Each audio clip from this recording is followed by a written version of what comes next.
नमस्कार साथियों, वंदना अकेडमी में आपका स्वागत है। तो अगर आप चैनल पर नए हो तो चैनल को सब्सक्राइब ज़रूर कर लें।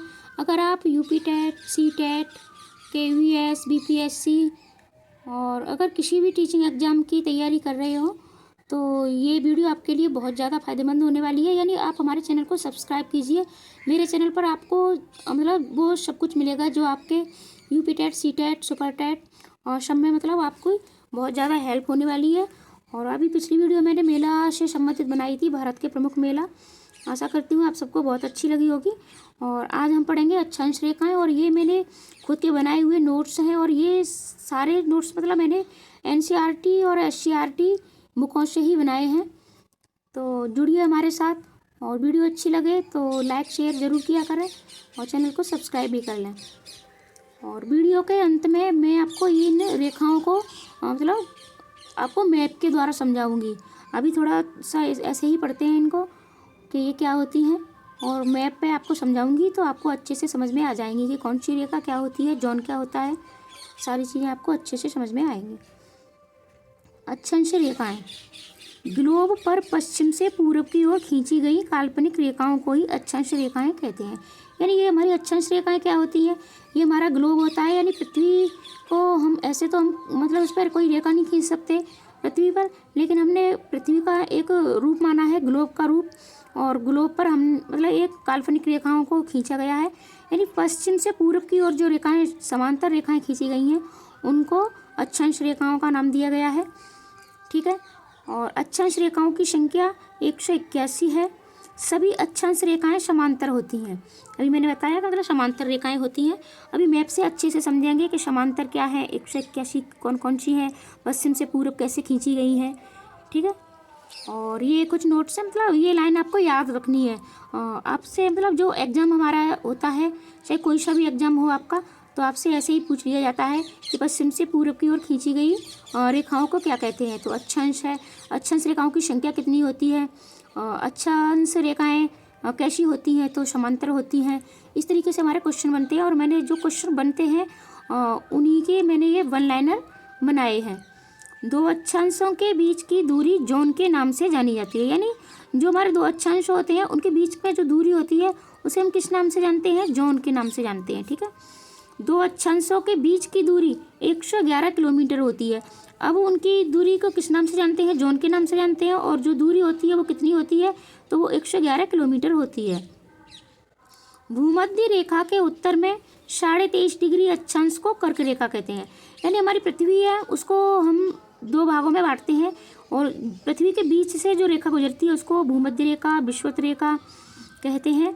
तो जो उत्तर में यानी दो भाग हैं हमारी पृथ्वी के, उत्तरी गोलार्ध और दक्षिणी गोलार्ध। तभी मैप पे सारा समझेंगे। तो उत्तरी गोलार्ध 23.5 डिग्री कर्क रेखा कहते हैं। ठीक है। और भूमध्य रेखा के दक्षिण में 23.5 डिग्री अक्षांश को मकर रेखा कहते हैं। यानी इसको कर्क रेखा माना गया है उत्तर में, और आपका दक्षिण में मकर रेखा। पृथ्वी पर किसी भी देश या जगह की स्थिति का निर्धारण उस स्थान के अक्षांश और देशांतर से होता है। यानी पृथ्वी पर किस देश में की क्या स्थिति है, और तो ये सारी चीज़ें हम किससे निर्धारण करते हैं, अक्षांश और देशांतर से। देशांतर हमारा टाइम बताता है, यानी टाइम का निर्धारण हमारा देशांतर से होता है, और स्थिति का, जगह का निर्धारण हमारा अक्षांश से होता है। ठीक है। अब चलो मैप पे समझते हैं हम। अब देखो हम मैपिंग करेंगे। मुझे ज़्यादा अच्छी मैपिंग तो नहीं आती है, लेकिन मैं कोशिश करूँगी आपको अच्छे से बताने की। अब जैसे मान के चलो ये हमारी पृथ्वी है। ठीक है। इसको थोड़ा और नीचे रखूँगी। ये हमारी पृथ्वी है। अब इसको सबसे पहले हम दो भागों में डिवाइड करते हैं। यानी पृथ्वी के बीचों बीच से एक रेखा गुजरती है। ठीक है। ये हमने पृथ्वी को बीच में से काट दिया। ठीक है। अब इस रेखा को क्या कहते हैं, इस रेखा को हम विषुवत रेखा, ठीक है, या भूमध्य रेखा कहते हैं। ठीक है। और ये हमारी 0 डिग्री रेखा मानी गई है। यानी ये सबसे बीच में होती है और ये 0 डिग्री की होती है। अब इसके समांतर, ठीक है, जैसे ये हमारी भूमध्य रेखा है, ये हमारा उत्तर है, ये हमारा दक्षिण है, ये हमारा पश्चिम और ये पूरब। ठीक है। तो ये हमारा उत्तरी गोलार्ध और ये हमारा दक्षिणी गोलार्ध, यानी दो गोलार्धों में बांटा गया है, उत्तरी और दक्षिणी। अब पश्चिम से पूरब की ओर समांतर रेखाएं खींची जाती हैं। ये रेखाएं, ये विषुवत रेखा के समांतर खींची जाती हैं, ठीक है, ऐसे समान। तो ये हमारी क्या होती हैं, ये हमारी देशांतर रेखाएं होती हैं, ठीक है, इन्हीं को हम देशांतर रेखाएं कहते हैं। इस तरीके से ये होती हैं। अब इनके यानी ये हमारी जो 0 डिग्री रेखा है, यहाँ से हम ऐसे 1 2 3 4 5 6 7 8 इस तरीके से जब हम 23.5 डिग्री तक पहुँचते हैं, ठीक है, 23.5 डिग्री यानी एक रेखा यहाँ से 0 से यहाँ हमारा 1 2 3 4 ऐसे ही 23.5 डिग्री तक जब हम पहुँचते हैं तो 23.5 डिग्री की जो रेखा है उसे हम किसे के नाम से जानते हैं, कर्क रेखा के नाम से जानते हैं, ठीक है, उत्तरी गोलार्ध में।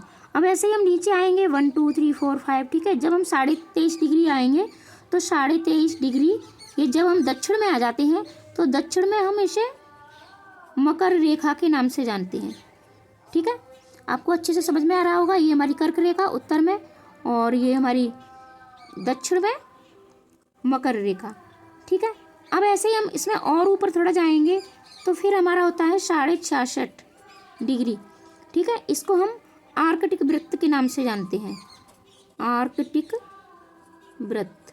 ये हमारा उत्तर में 66.5 डिग्री आर्कटिक वृत्त, ठीक है।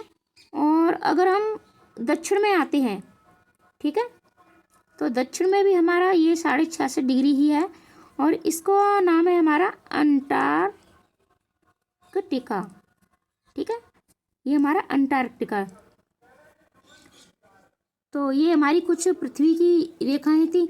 अब ये देखो जो बीच की ये 2 अक्षांशों की ये जो बीच में जो दूरी होती है ये कितनी होती है, 111 किलोमीटर होती है और इसको हम जोन के नाम से जानते हैं।